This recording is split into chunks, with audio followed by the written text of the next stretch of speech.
I've always loved journaling, but this year especially, my journals and I were truly inseparable.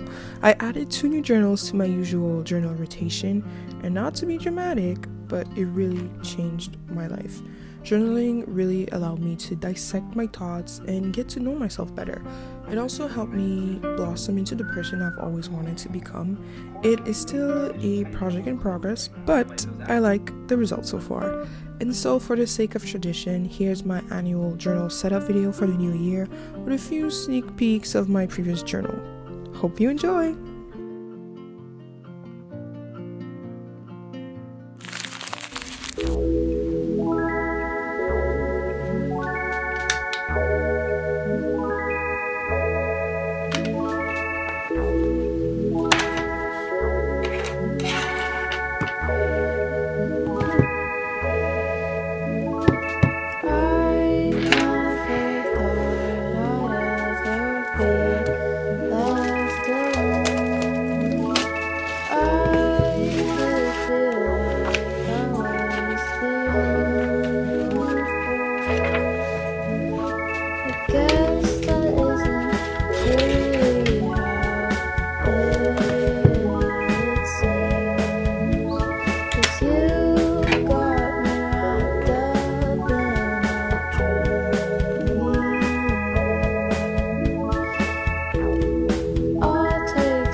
So with a new year comes the new goals because, I want to be a better version of myself. So the first one is analog life. So, just a return to the good old ways, renting more DVDs and CDs and books at the library, and also archiving more, just making photo albums of my memories because I don't know, I'm a bit scared of problems happening in the cloud where I store all of my pictures and memories, and as a very nostalgic person, this would be my worst nightmare to lose all of these memories.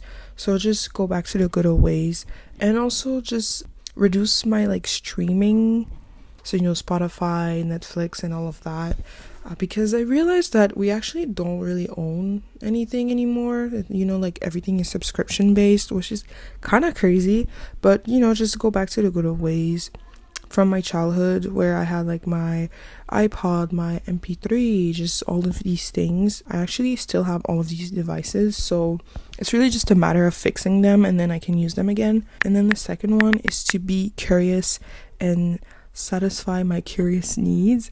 So this basically just means that every questions that I have, that I should just do research to find the answers that I'm seeking.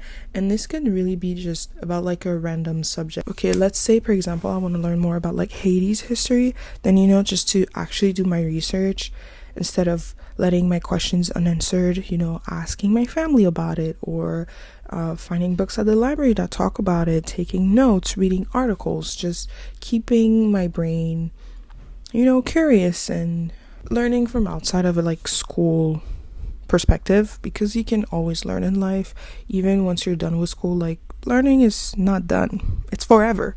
And then the third one is to nurture my relationships, with my friends, my family, and also just build like a community feeling. And I also want to try to like join new communities like book clubs or other kind of clubs, I don't know. But yeah, just nurture these relationships. Editing Taitai here, I also wanted to add that I also meant like creating community like online, just reaching out to other creative people online and in other spaces.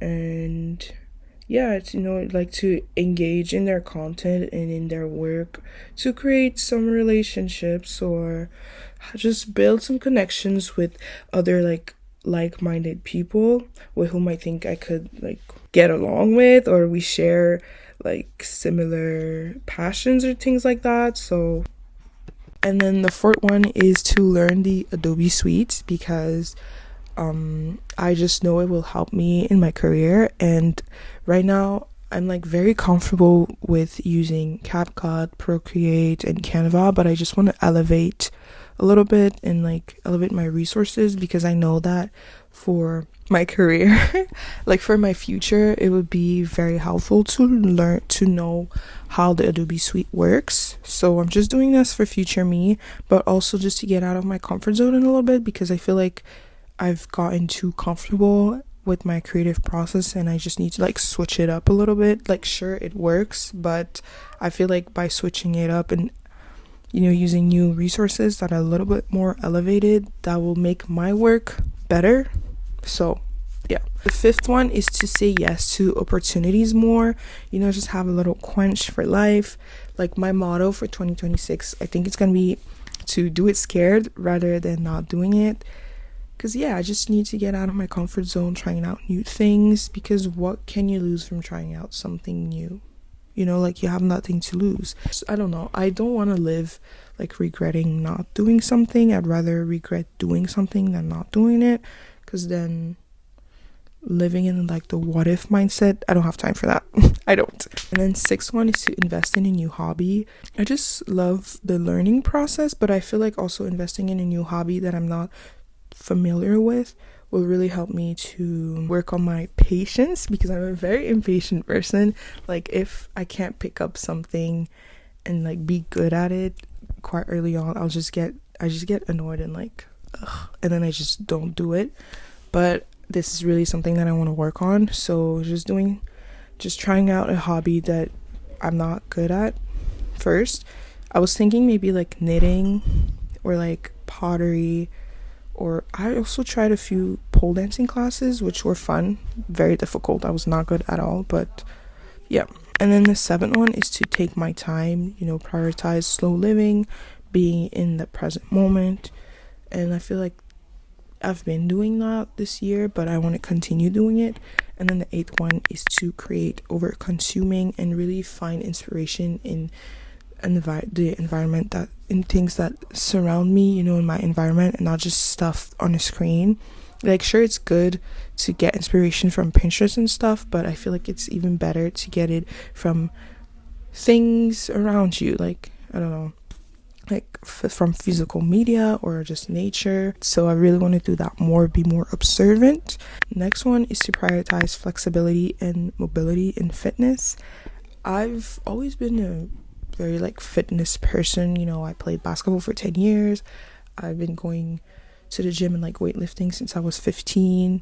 I've been in running clubs. I've been doing dance classes, all of these things. And I just feel like right now I'm prioritizing more like just moving my body, like getting my 10K steps, and just working on my flexibility and mobility, especially like hip mobility, because as they say, hips hold all of the stress. And I just feel like once I stretch my hips, I just feel so good. So I want to do this more. And then the next is to learn more about industries I would like to work in. This kind of goes into my second goal. I was like to be curious and like do my research, but this is just more specific for like my career, I guess, my future careers and stuff. I also want to network and seize more career opportunities. This year was pretty big for me for that, since I've had my first internship, and you know, I want to use these connections and learn how to network even more. And then the last one is to travel. I'm not very picky about this. It can be just like exploring a new city or even a new neighborhood. Like, just be aware of my surroundings and yeah, having fun little adventures here and there. That's it for my 2026 goals. I'd love to know some of your goals. If you want to share them in the comments, I'm all ears. Bye.